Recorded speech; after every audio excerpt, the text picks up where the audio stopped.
Well, good morning, good morning, good morning, good morning. I can see my phone's going to continue to zoom in and out just to fucking do my head in. What a difference a year makes. I haven't even looked at today's diary, which is what I call Facebook. The problem with diaries is that they run out and then you lose them, and then you've got to find them and you've got to dig through them. My dad had a big pile of diaries on his bookshelves, and he did go back and look at things, but they weren't curated in a beautiful way that Facebook has allowed.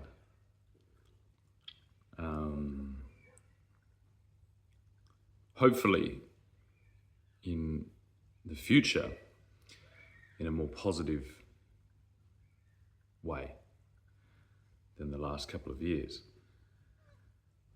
I've had to escape down to my dungeon. It gets a little bit airy-fairy, a little bit We Heal the World up at Mum's place for my liking. But as she is currently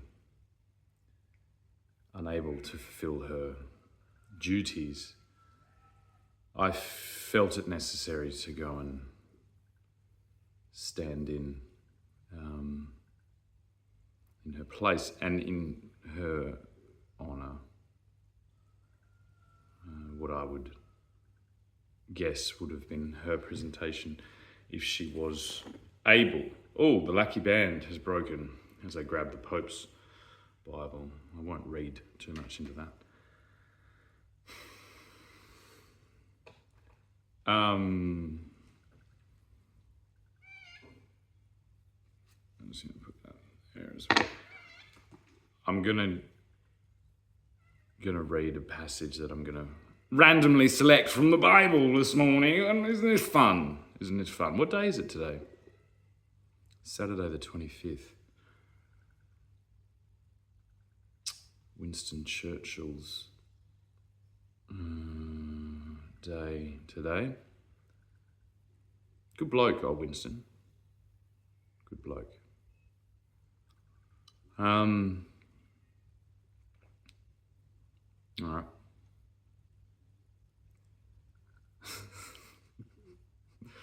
All right, let's do this then.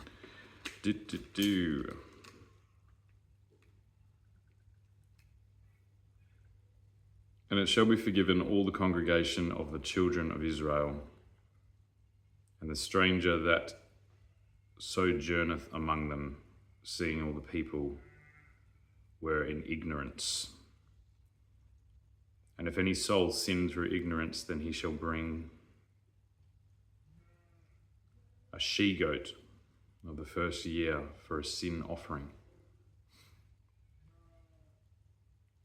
And the priest shall make an atonement for the soul that sinneth ignorantly, when he sinneth by ignorance before the Lord, to make an atonement for him, and it shall be forgiven him.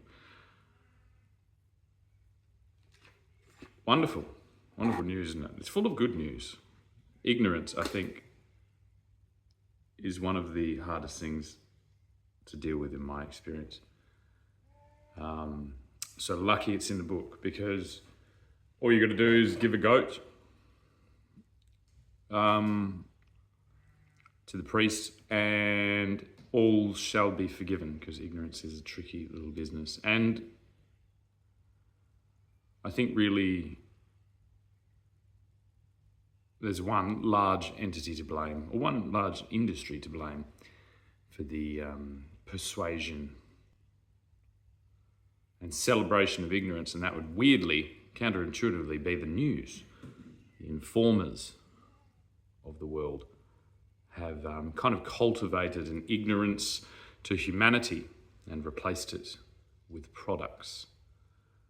The Bible, I'm yet to find a Bible with an IKEA advertisement in it. It seems like the knowledge that the words were enough. Always be careful of folk who are selling things with information attached. Like myself. Unlike the News of the World or the Murdoch publications or any of the media, I have yet to be paid for any of my advertisements. Maybe they'll all pile on at once. That's my guess. Think of it like a perpetual savings account. One day they'll figure out the game and they'll be like, shit, we better pay him.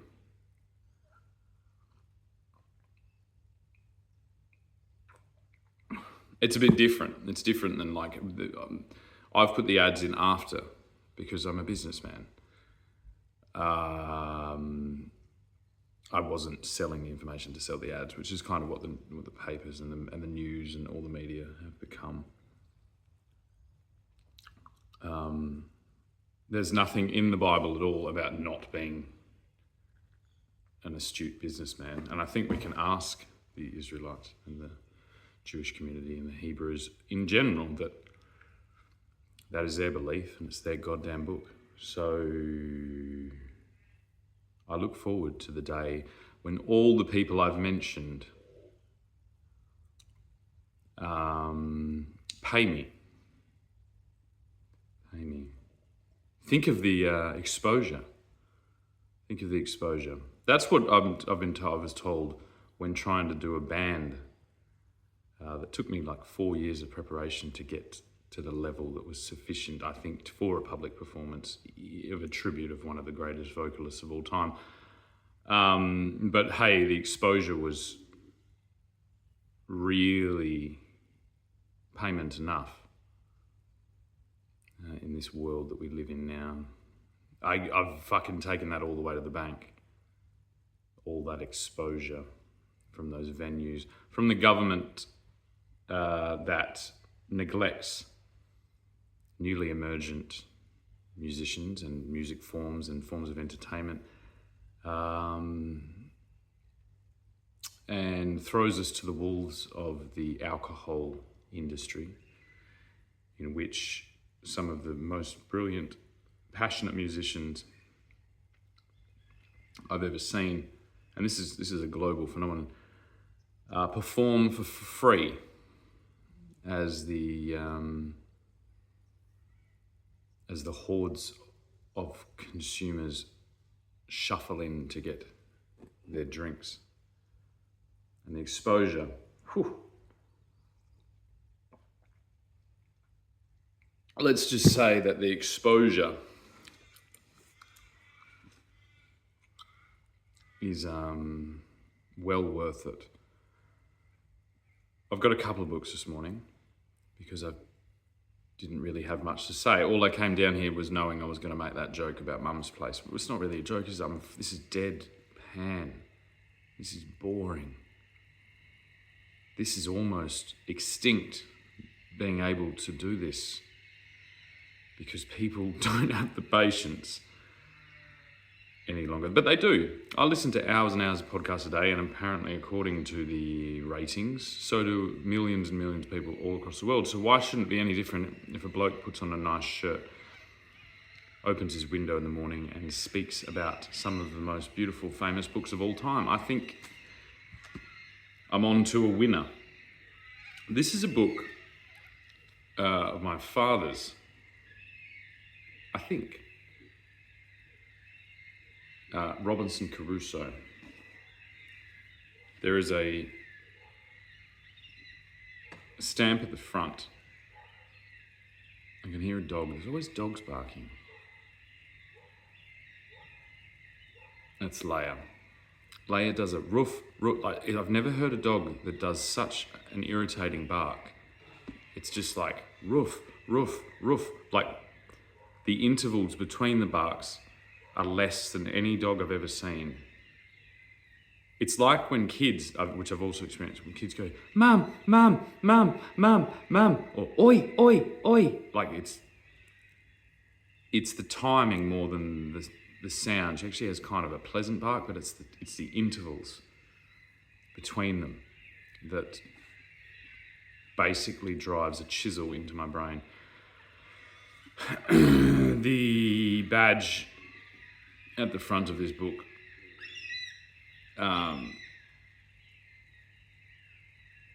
it says F. Hunt. I don't know who F. Hunt is. I don't know where this book came from. But it's a school board for London.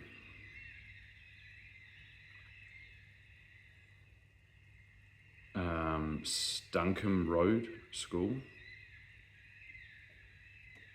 Or some Fred Hunt. In standard, they attended punctuality regularly during the 2 school duties ended November 1886 to July 1887. The book awarded for punctual and regular attendance. I think I'd be getting a book back then for punctual, maybe not punctual, although actually you will notice that quite a lot of my work is quite punctual, but definitely regular attendance to school. I've definitely done that. So I'm going to read a page.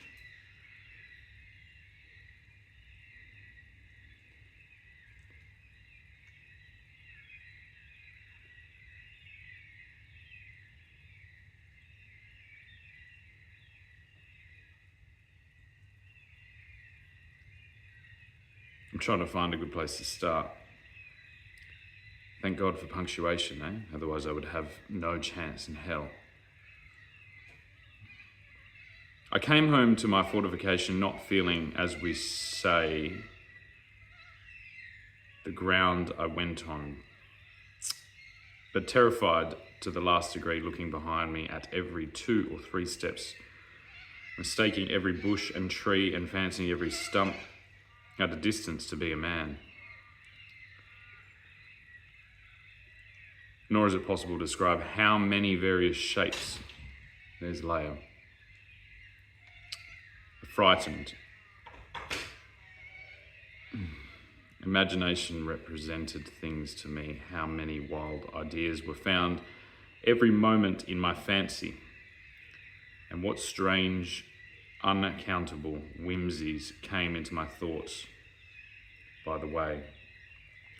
When I came to my castle, for so I think I called it ever after this, I fled into it like one pursued.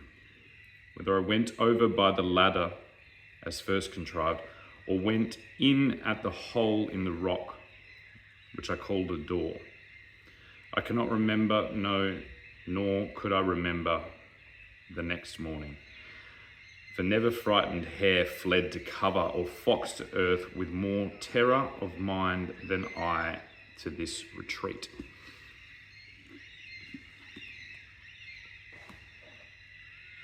I haven't read that book, but I'm going to one day. Come on.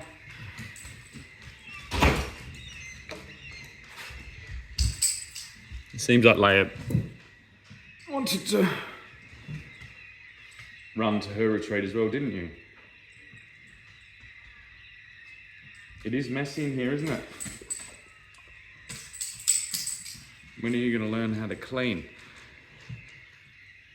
It smells like dog in here.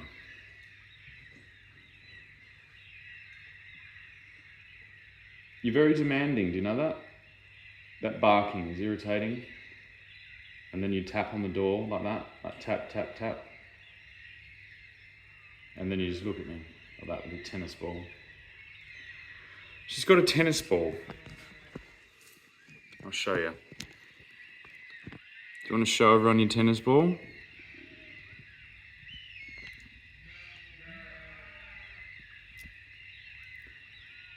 It's right behind her arm there. I better show you, otherwise you won't believe me. They want to see your tennis ball. Can I have it?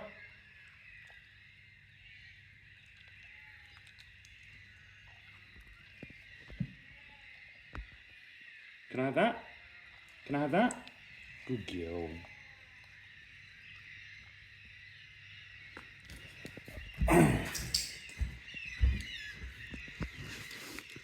Always be dead careful when you take a tennis ball off a dog like that.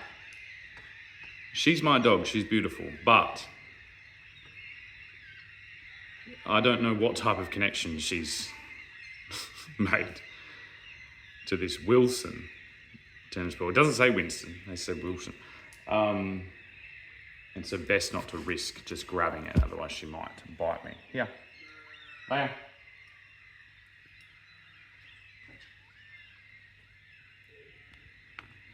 Can't teach a fucking dog anything. You could have caught it. Yeah? You had one moment and you didn't catch it. She's winked. All right, next book, Black Beauty.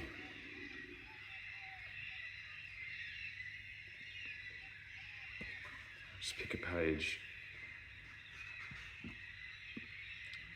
With my master on my back, I made 2 such serious stumbles that as he came down Lansdowne into the city, he stopped at the farrier's and asked him to see what was the matter with me.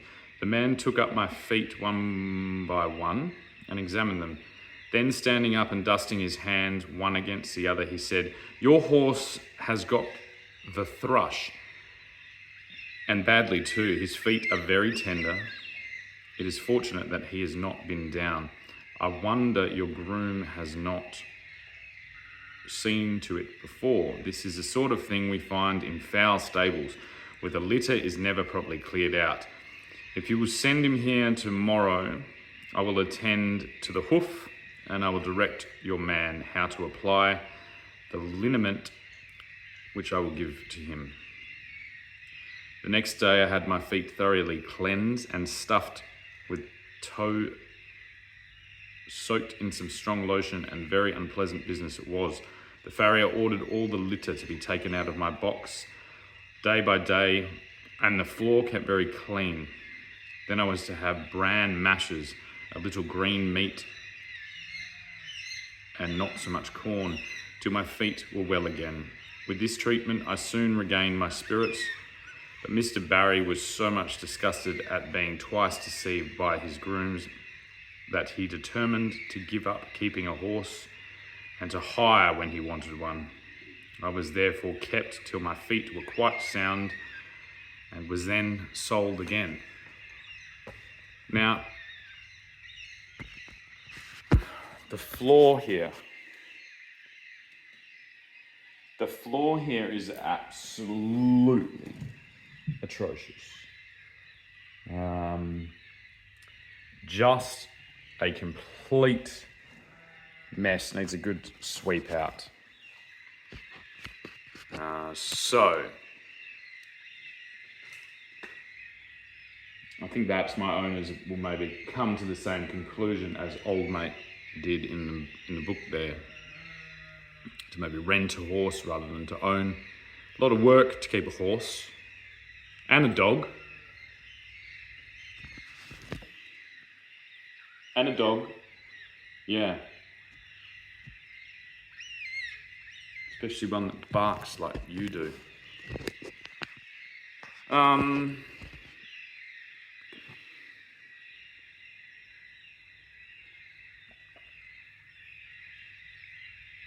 I made a mulberry roast beef the other day, and I made this like gravy with the stuff, and I used this AeroPress here. AeroPress is like the best way to make coffee. And look, if you can see there, the ants, these little ants that are crawling over my hand now, and they're all over that. That's all the mulberry gravy. It's a good gravy extractor as well, AeroPress. Maybe we have one for coffee and one for gravy. Don't ever be afraid of ants. because they are very, like, they're very friendly. Yeah, they do a lot of cleaning. Gently blow them off. Don't fucking spray them with chemicals and stuff like that. If you're worried to have a bunch of ants on you, then you should join Elon Musk in going to Mars, I guess, because I don't think there's any ants there. I myself love ants, especially in Australia. Ants have a very large role to play in our ecosystem. I kind of think of them as like the internet or the couriers. I don't know, they're just doing a hell of a lot more than most Australians for Australia. So, yeah, don't kill them, you dickheads.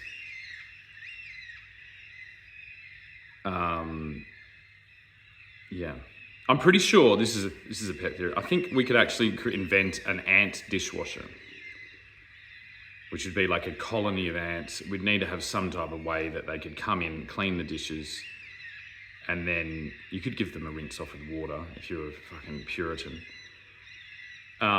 Like a box, and then somehow make them leave.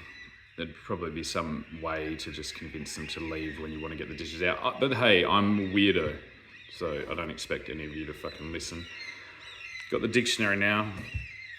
I'm going to read 5 words, and I'm going to tell a story with those words. Using the English language. As two beautiful cockatoos. They're not from here either, apparently. They're non-native. Everybody's non-native, okay? Everything is non-native. It's a ridiculous thing. I'm non-native. I was non-native in England, I think. I was definitely non-native in Tasmania. We've all been non-native, just ring-arounding the rosy on this fucking godforsaken planet for as long as anyone knows. But those 2 birds there just filled me with a fucking hope and a belief that everything's going to be all right as long as we stop this nonsense. So I personally think that the English language brought to this country will help massively in defence, considering it's very well spoken around the world, very well understood, and has a flair for intense diplomatic usage, has a theatrical rhythm to it. And although clapsticks, didgeridoos are wonderful, I don't think Putin is going to listen to them. So, I'm going to read from the dictionary now on this eve of Australia Day, perhaps the most controversial Australia Day in history, as England, 2 birds again, beautiful, 2 blackbirds, 3 blackbirds sitting in the dead of the night. Yeah, the most controversial Australia Day I've ever known and I've ever heard of in my language. And my family's 180-year stand on this ground, peaceful stand as well. We didn't come here fucking killing you all. Our family, apparently, as far as I can gather, came here we were like, holy shit. With convicts, fucking lot of Irish,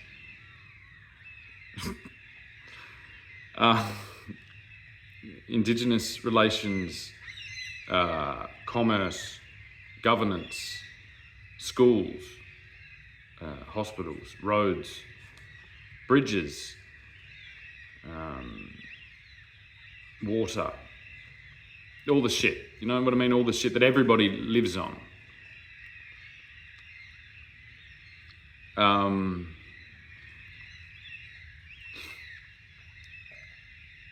Yeah, and we use the English language to do all that for a wondrous amount of people all around the world.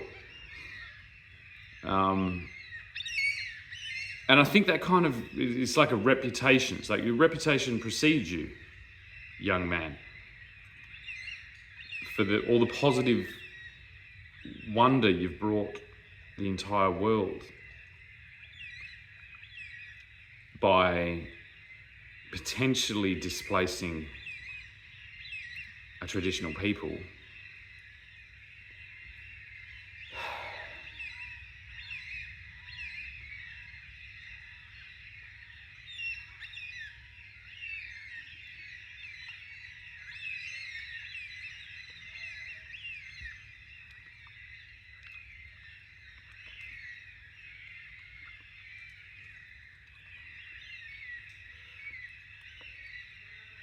I've spent about the last 20 years, no, not 20 years, 15 years, trying to understand what is going on between this 10,000 year war. We're the end of that war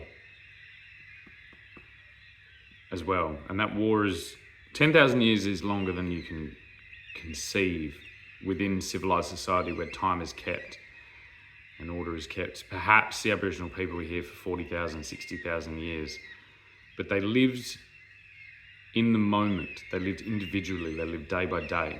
Each day was either life or death, which is a type of wonderful life. But it's a prehistoric life just based on the English language alone. History does not exist unless it is kept.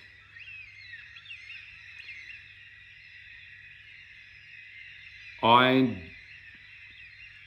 am not certain whether civilization is a just cause. It tortures me to try and figure that out.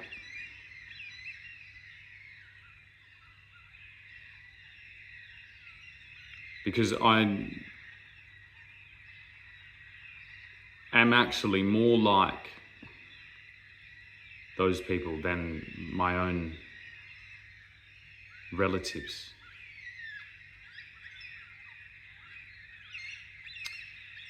But from that position, I am powerless to do anything, to change the things that I see wrong. So I have to return to civilization. I have to cultivate my diplomacy, my diplomatic skill set. I have to cultivate my English language. And you can ask any of my English teachers. I wasn't exactly the best student in the world, so I had to overcome all that, self-direct my learning, all to approach the people that needed to be approached and say my piece in their language and mine, which I will admit is easier for me. But that is well balanced by the responsibility you have all constantly reminded individuals that fall in the same category as myself that we have. And so I hope I've met that challenge, and I hope on my leaving that all grievances are settled.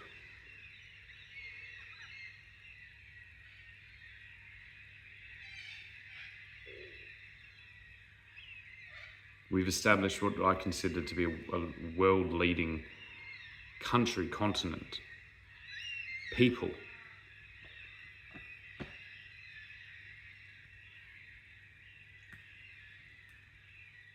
Well on its way to a unique identity.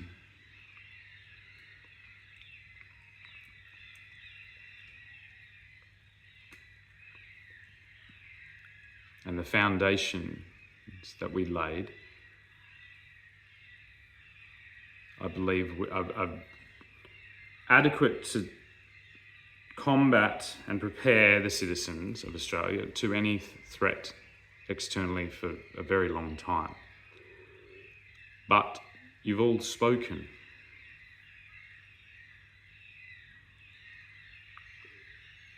We're no longer wanted. And there's a lot of English people that have come here in the last 100 years. And that's wonderful. But a lot changes in 100 years. A lot changes in 180 years. So they're not the same English people that my family was when they left there. We're kind of doing a bit of a dance.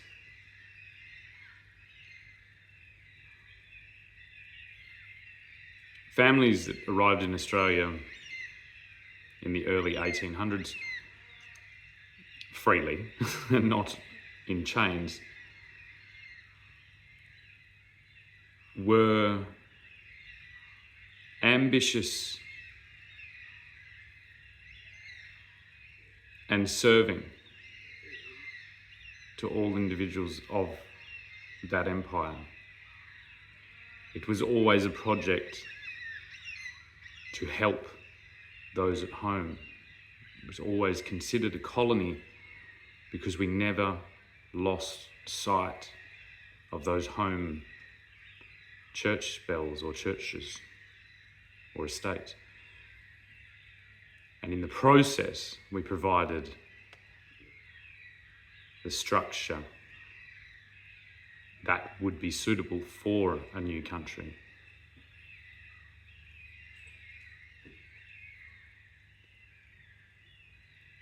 And so it's from those resources sent back that has allowed those regions to thrive and to breed, to have that fight against the Nazis and win.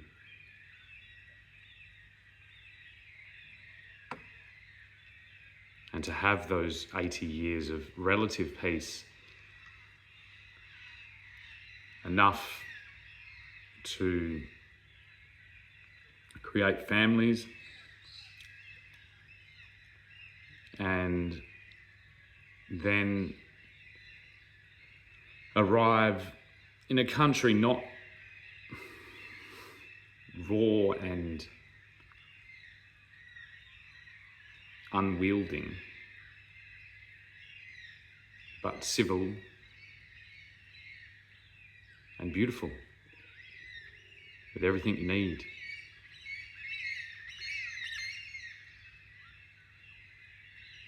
Now, we didn't build towers into the sky. Well, we did. Specifically, my family didn't build towers in the sky and all the metropolitan wonders of a city like New York. But I think Australia as a whole is a glorious destination that countless people all around the world want to call home. There's just a lot of misconceptions, a lot of misunderstandings, a lot of shadow. Because it's real estate, isn't it? So there's two concepts. There's a city like New York, which is beautiful, wonderful. Births someone like Donald Trump, who is exactly the right person for that job right now. They have stacked people into the sky. They've developed a culture, an urban culture, that I think befits its name of York, New York. But if you were to visit the York down here in Western Australia, my auntie lives there, you'll find a very different York. You'll find a York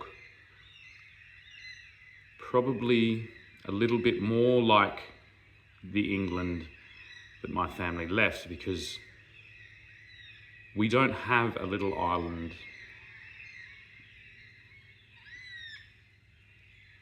We have a big island. So unlike Manhattan, the Big Apple, we have a fucking really big apple. And it's fed the world, it's clothed the world, it's provided steel for the world. It's provided technology, because down here we had to figure shit out, and we're goddamn good at it. So we're innovators. We're the fucking rescue rangers of the globe, because we had to be. Because this place was pretty tricky to conquer. And when we say that, a lot of people, if you might be, drinking a latte or having avocado on toast in a city of Australia, you might think that means conquering the Aboriginal people. And that's not what I mean. I mean conquering the landscape. The Aboriginal people didn't conquer the landscape. And in some words, it's actually kind of the wrong way to look at it. A lot of our conquering the landscape has been incredibly flawed, but that is a civilized curse that has been consistent for 10,000 years. So this is happening in all places across the world. It's just we did it quicker. But I mean conquer the elements. I mean conquer the isolation. I'm gonna have to plug my phone in, which means Leia's gonna have to move.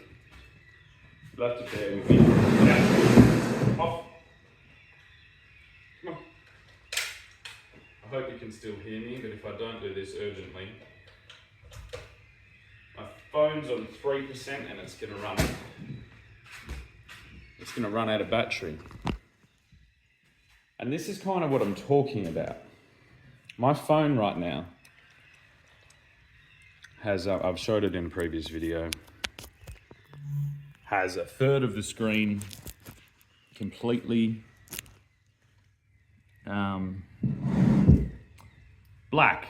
And it happens to be the bottom third of the screen, the important bit of the screen with all the numbers and things. So I've had to kind of figure out a get around, a hack, to continue doing this. And I think, although it's frustrating, it makes me want to jump off a bridge.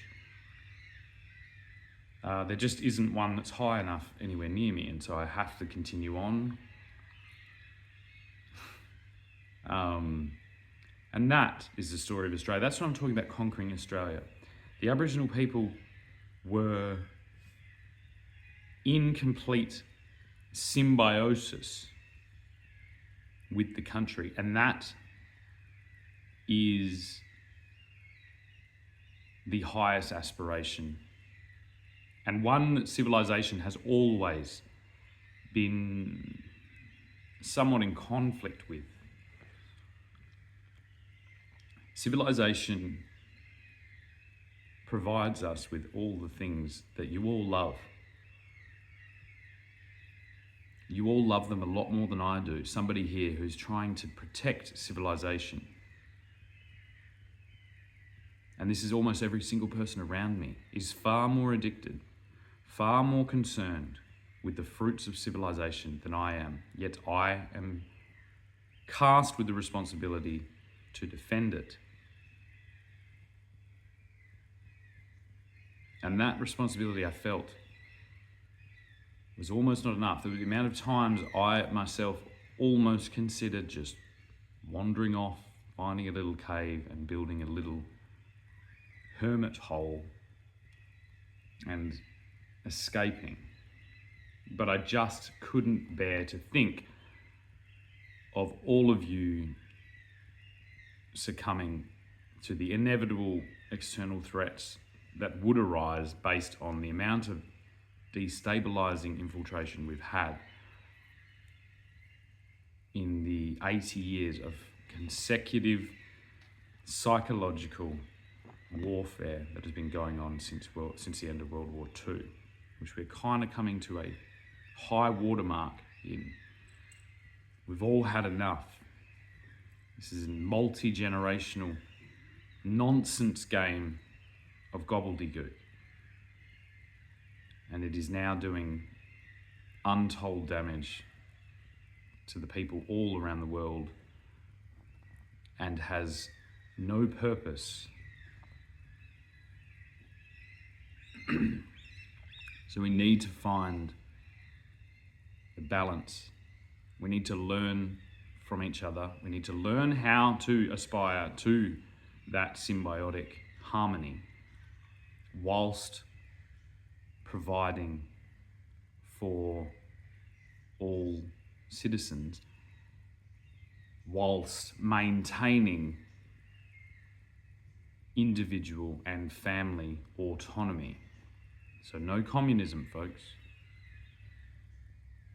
Yeah, communism is that's what this whole thing is about. That's why we've been maintaining this. Communism basically would be the difference between what I'm doing and what communism would be. Say if I've got your attention right now and you're listening. Communism right now would be, rather than projecting out the idea of mass migration, of mass colonization, of an order of vast regions of the earth, of a reorganization of individuals that have been abandoned in the ruins of the Industrial Revolution. The communist strategy is just a bullet. And yeah, so it'd be a far different message. And that's why the effort was put in. There had to be a point. There had to be a point in the future to project to. There had to be countless individuals around the world working tirelessly to create the circumstances for this event, to harmoniously encourage migration and settlement, and not to force it, and not to resort to extermination practices, which was the most horrific aspects of World War II, which led us all to this. So I'm going to now get my 5 words. These 5 words are going to be a story, and they're going to be the story of a migration.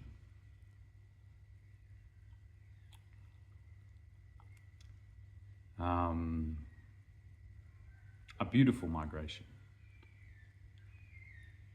filled with hope and support from all regions to stabilize and repair tensions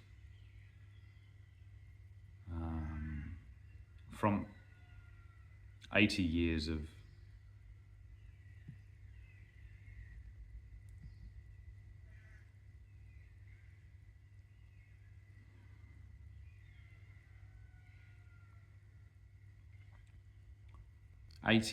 of theatre, 80 years of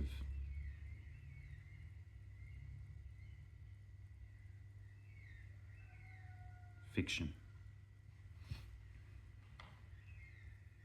Bored.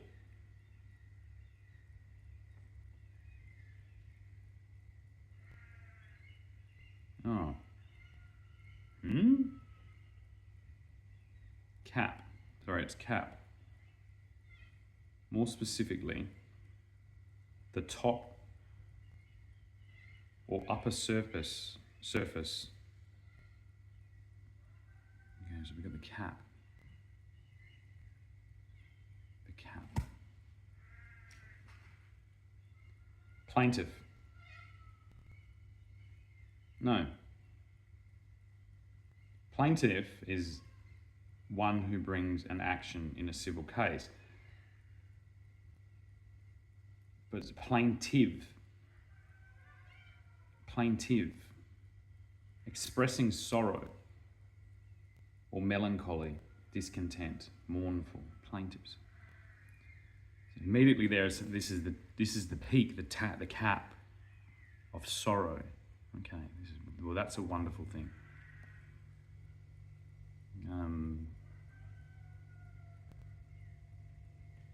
Isn't it? Well, I plugged the phone in. If that was a James Bond movie, we'd all be dead, because I plugged it into the PowerPoint that didn't work. And now the device is too hot, and I'm too hot. That's why I took off the white shirt. I think there's something going on where, because and look, this is a bit metaphysical, but so is pretty much everything, especially the Bible. I think because I'm connecting to my homeland, to my historic homeland, that's a lot colder. I seem to be like completely losing the ability to be able to weather the heat in an extreme way. I cannot deal with the heat. I think this is and I think the same is happening up there. I think there's certain individuals who can't deal with the fucking cold. And so I think we're about to do what people do. I think we just do a lot of talking. The English maybe just do a lot of talking in these moments. And we're pretty good at it. And so it's been listened to, and this is like, yeah, this is a natural occurrence.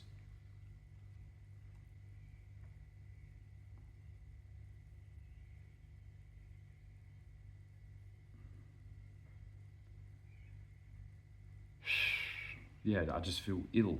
I feel ill and hot and not well. And I think also somewhere in me, like, I do know the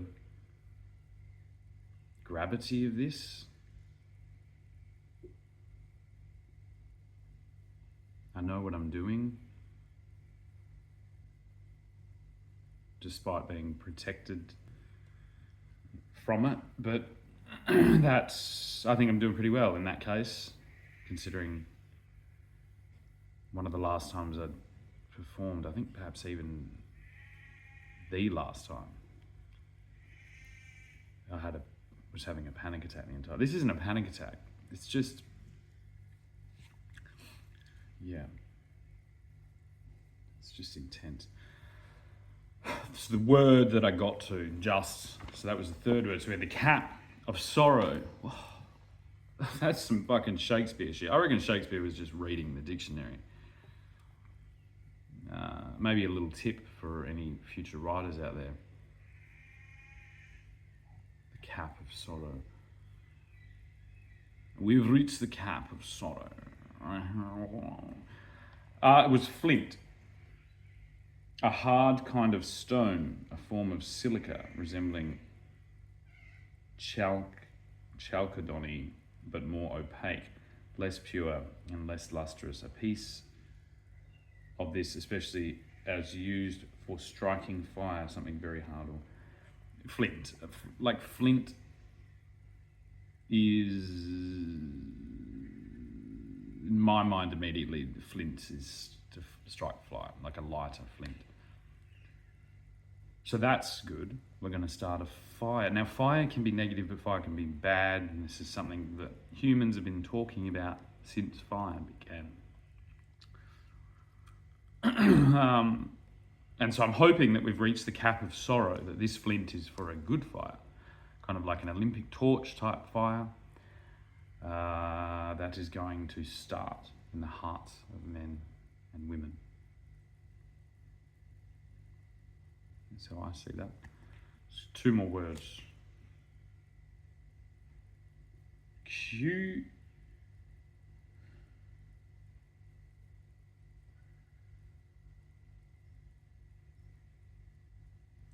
Okay, this is weird. So I've gotten to Q.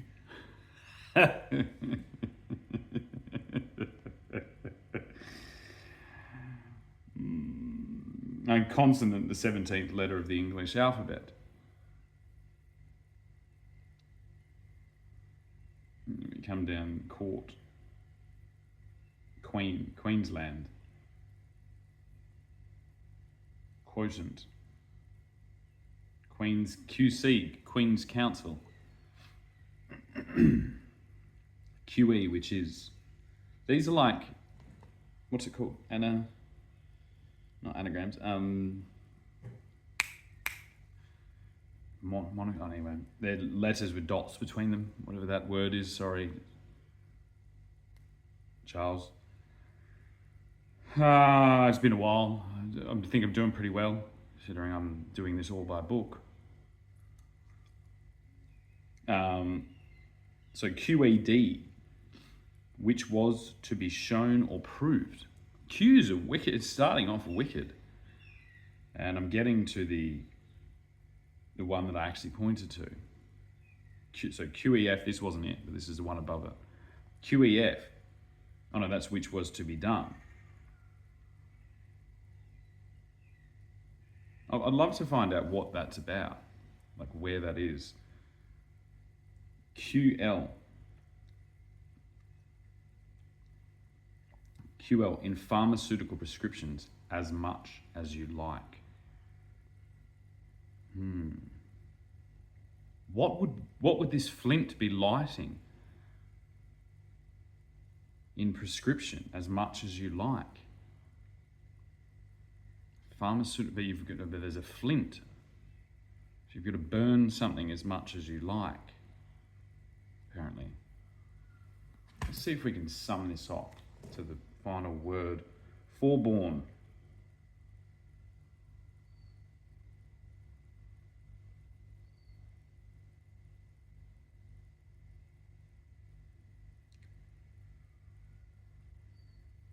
Forborn.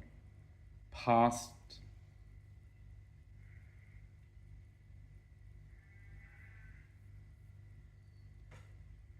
Past participle of forbear.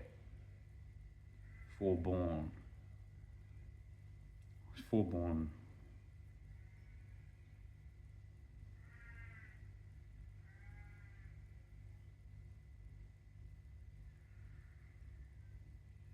Past tense. Forborn.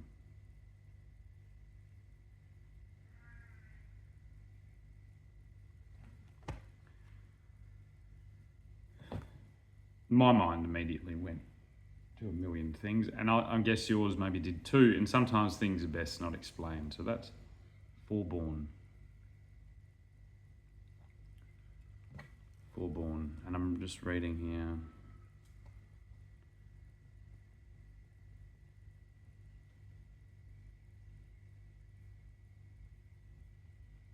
Pair of pants that I stole off my ex-girlfriend. Apparently made in Turkey. Sitting on my jacket, which I'm gonna need, I think,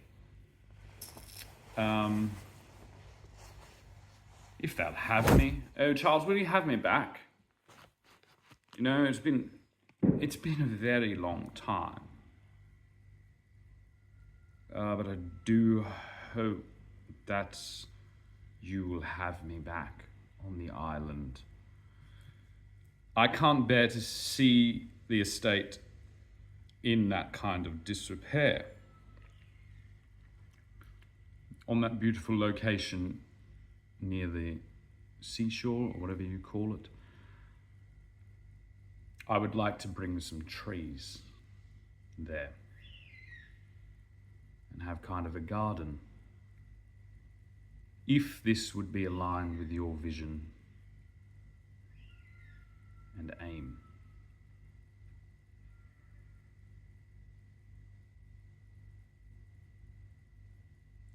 English. It's not just a subject, it's actually quite handy. Get your dictionary now. Buy one.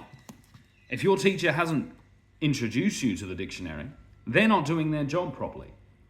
This is their first job to do, is to teach you English and to teach you the wonders of English and the magic contained in this book called English. It's a very versatile language used all around the world. It is in some ways the gold standard of international diplomacy, isn't it? Everybody who's not speaking English is really kind of just behind the 8 ball. So grab a dictionary today from Dymocks or all good booksellers. Make sure you get a real one too, because there's something very, very real about having a book, especially a big flopping book like this. You want a big one, yeah? You want a big, heavy book that really shows you the weight of this. And as you lift this weight in the gym, well, you maybe lift your other weight, but make sure you lift this weight. Because this is the only effective tool for world peace that has ever existed. Non-denominational. If I scoured this book, I would find mention of all religions known to man at the time of the printing, more than likely. So you see, the dictionary lets us all contribute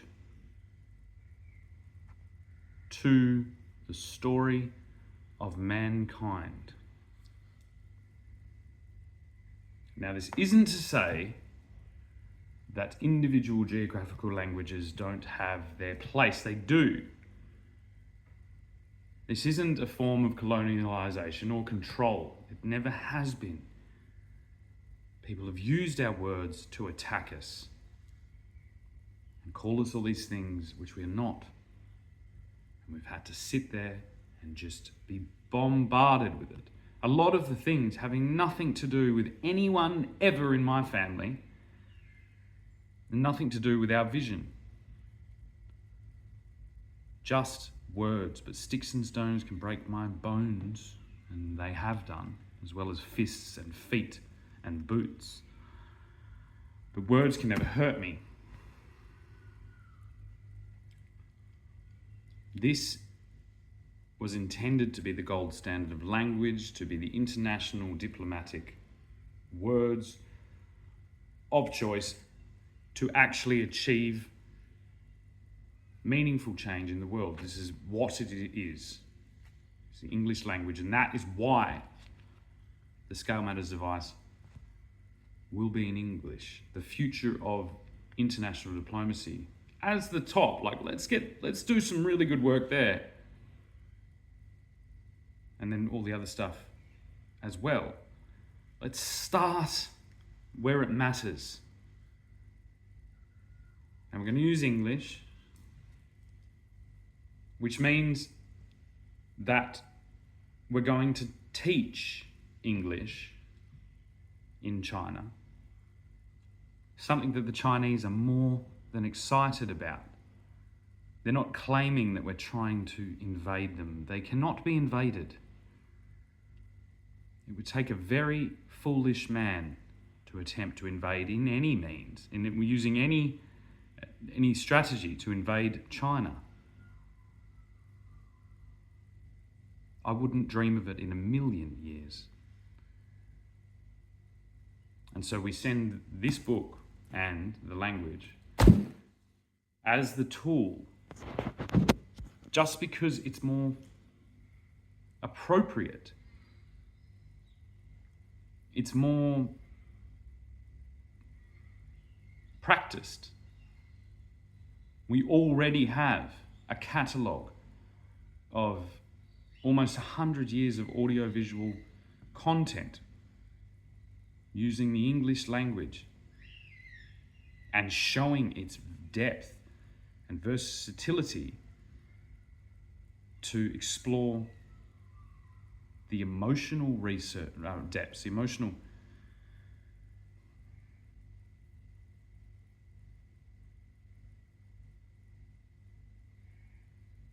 weight of each situation. And when wielded by somebody who really knows how to project that form of actors all across the world, the majority of them not even coming from England, but using English in that little place, Hollywood, which we've all sat around and watched for all our lives. English.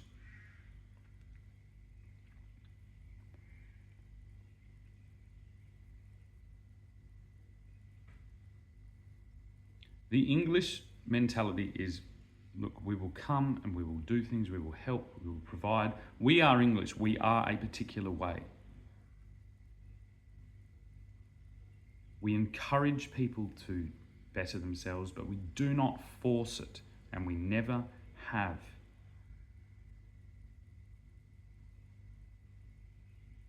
Most of the conflicts around the world are certain parties we were negotiating with and dealing with. We were in a positive process, and it was destabilization by other parties that created conflict. So we're constantly conflicted by trying to bring progress. Now, I could probably, more than likely, return home and say, right, all of you nick off, I'm back. Anyone whose family arrived here less than 180 years ago, you'd better fucking run.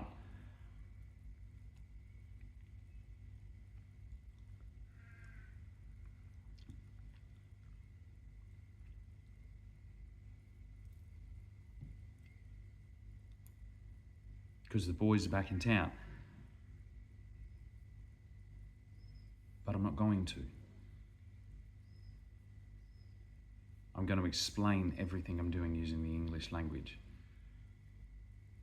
We've never forced anything on anyone.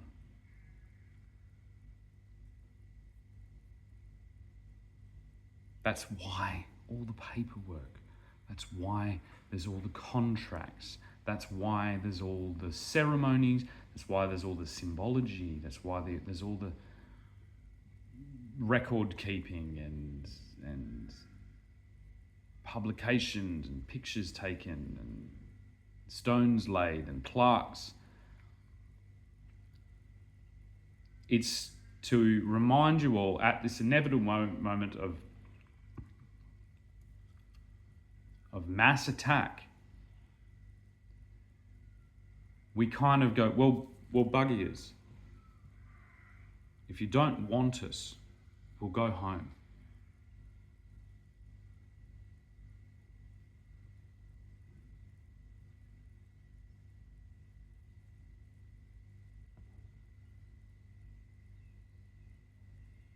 We're sorry that we tried to help.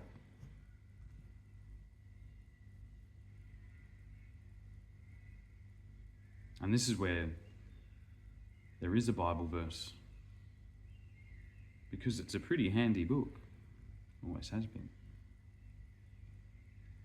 He without sin should cast the first stone. And it's like, what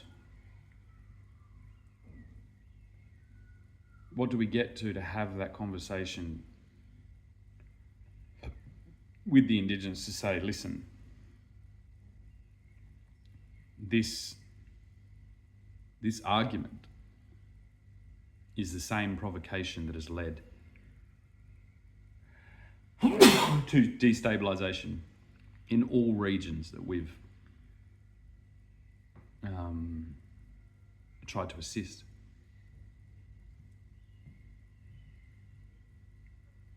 It's based on a core conflict started a long time ago when the English decided to make the stand that the Aboriginal people are trying to make now. To use their language to interpret the book that was used to enslave them. So the Church of England is the voice to Parliament that we achieved all those years ago.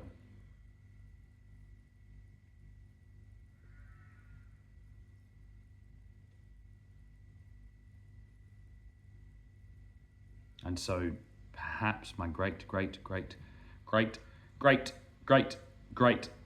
grandchildren will visit Australia at some stage in the future. And more than likely using English, they will have a discussion with the Australians, and they will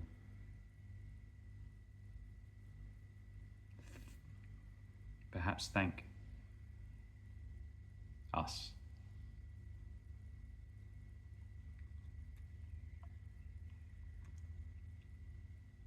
for our example of patience,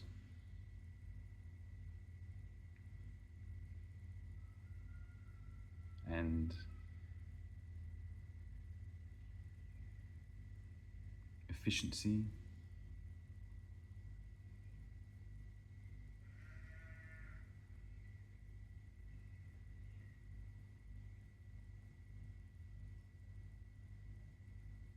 and dedication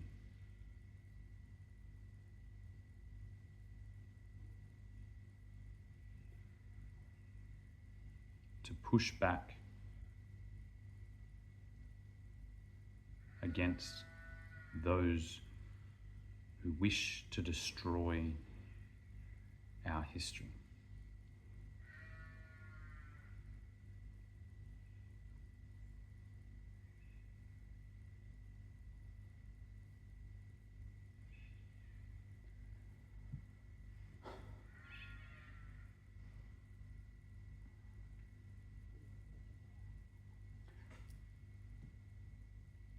So yeah, I think that'll do.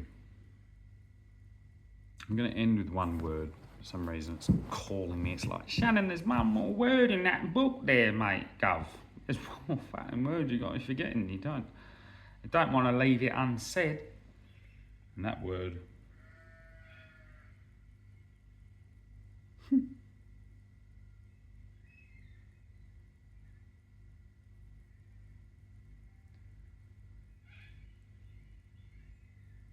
is off. OFF. Away from a position occupied, or from contact, connection, or attachment. So I'm off. I wish you all best of luck. And please don't hesitate to contact us if you need any assistance with anything at all. We've gotten quite good at this whole thing, and our continued support off country will be guaranteed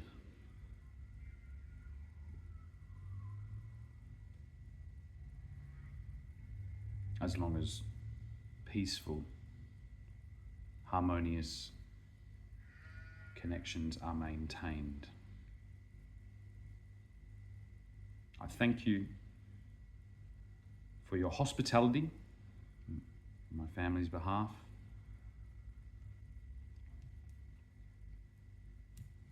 And I hope that our contributions put you on the good foot for all the challenges that lie ahead.